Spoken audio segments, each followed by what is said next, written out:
เปลี่ยนแล้วสดห้อนโซเฟอร์รถประจำรถตู้และรถบ้านของอาอายสกุลณพรเป็นผู้ใดมาแต่ใส่ปลอดภัยหรือบอคลิปนี้มีคำตอบทักทายสวัสดี FC แฟนคลับของน้องอาอายสกุลพรลูกสาวของบอสนกพงศกรแห่งวงเสียงวิหกคลิปนี้เป็นเรื่องเล่าที่ค่อนข้างว่าสำคัญหลายอยากจะทักทายและก็มาบอกกับแฟนๆเกี่ยวกับการเดินทางความปลอดภัยของชีวิตและทรัพย์สินของหมอลำโตน้อยนั่นก็คืออาอายสกุลพรนั่นเองที่ผ่านมาก็คือบริการแม็กเป็นผู้เนาะประคับประคองพวงมาลัยเดินทางไปใส่มาใส่กระปลอดภัยตลอดสายตลอดระยะเวลาหลายฝ้าหลายปีที่อยู่น้ำกันมาแต่ว่าบ่คิดบ่ฝันทานผู้ชม FC แฟนคลับมันมีเหตุจำเป็นที่จะต้องให้บริการแม็กต้องได้แยกกับอาอายกับญาลำเพราะว่ารถบ้านพอจะได้ทำสำเร็จเสร็จสิ้นเป็นที่เรียบร้อยแล้ว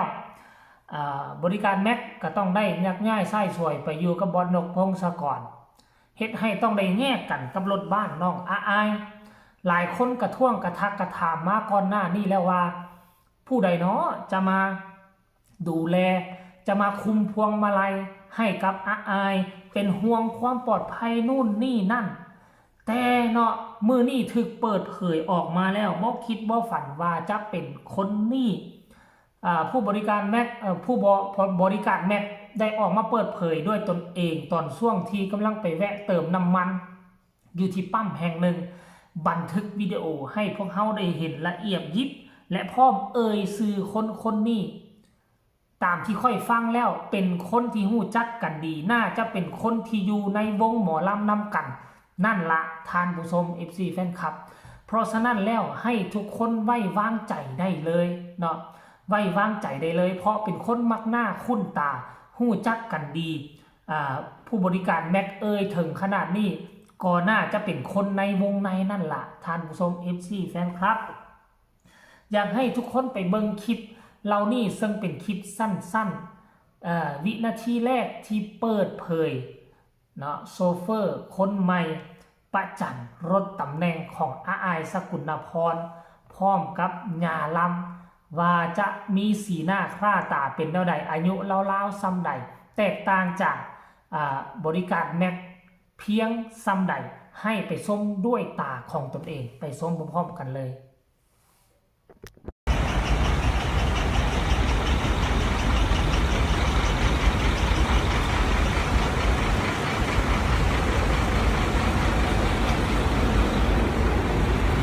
ไอ้ครับสิภาพไปเบิงคนขับรถให้กีฬาหน้าตาเป็นจังไดเราเป็นไผ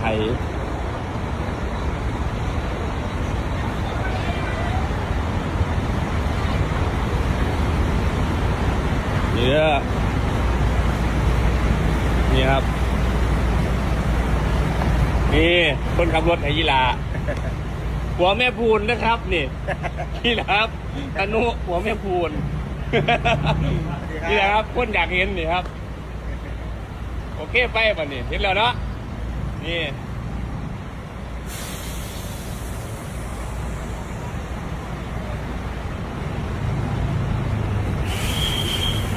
จะไปหาจอดเบียดกันเลย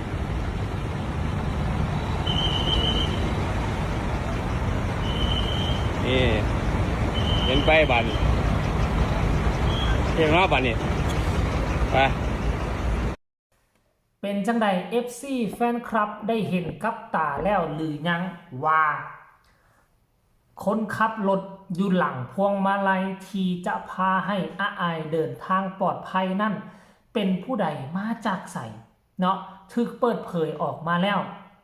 เป็นสามีของญาพูนนั่นเองทานผู้ชมเนาะหลังจากที่ผู้บริการแม็กเปิดเผยคลิปวิดีโอตัวนี้ออกมาหลายคนกันพากันแชร์และก็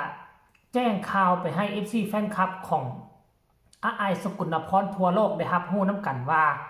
เพิ่นซื้อว่าจังใดเนาะเผยโฉมว่าซั่นเด้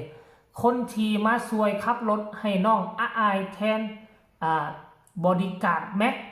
ที่จะต้องไปขับรถบ้านให้บอสนกทำความหู้จักคนขับรถคนใหม่ไม่ใช่คนอื่นไกลคือสามีย่าพูนของลูกๆเสียงV6นั่นเองวาสเดพี่บริการแม็กได้เทรนการขับรถให้เรียบร้อยรับรองความปลอดภัยสบายใจหายห่วงขอเป็นกำลังใจให้คนขับรถคนใหม่พาลูกสาวเดินทางปลอดภัยทุกเส้นทางนะครับชมคลิปได้ที่ตึ๊ดวาสเดท่านผู้ชมอันนี้เห็นบ่ล่ะมีการเทรนให้กันมีการแนะนำให้กันเอาละเรื่องการขับรถขับล่างถ้าเพิ่นขับรถเป็นเพิ่นก็จะฮู้ว่าจะต้องขับแนวใดแต่ก็ต้องได้บอกได้สอนกันได้บ่แม่นว่าขับเป็นเคยขับรถธรรมดา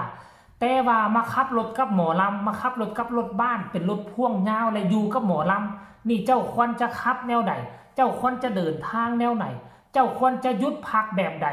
จอดแบบใดมันจะแตกต่างไหนบ่แม่นค่อยขับรถเป็นมา20-30 ปีแล้วค่อยจนเท่าขนาดนี้แล้วบางคนคิดว่านั่นเจ้าต้องปรับตัวให้มันเข้ากับขบวนหมอลำการเดินทางของหมอลำมันจะบุคือกับคนที่ขับรถธรรมดาเดินทางธรรมดาได้แต่เอาละข้าเจ้าก็อยู่กับหมอลำคุกคีกับหมอลำมากันหลายปีแล้วแหละค่อยก็คิดว่าเขาก็คงน่าจะฮู้ดีบริการแม็กบอกหน่อยนึงเพิ่นก็คงจะเข้าใจทานผู้ชม FC แฟนคลับอันนี้คือการเคลื่อนไหวล่าสุด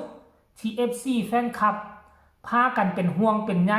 ทักท้วงทักถามกันมาหลายครั้งหลายคราในที่สุดเนาะก็ได้ง่ายเต็มทีแรกก็ยังบ่ทันมั่นอกมั่นใจว่าบริการแม็กจะได้ง่ายหรือบ่ได้ง่ายซันเดย์ทับอิทก็บ่ได้มั่นใจได้บางที่กับบริการแม็กก็จะอยู่น้ำอ้ายว่าซันเดย์แต่ผลออกมาแล้วบริการแม็กได้ง่ายไปอยู่กับบอสนกพงศกรก็เลยจำเป็นต้องได้เปลี่ยน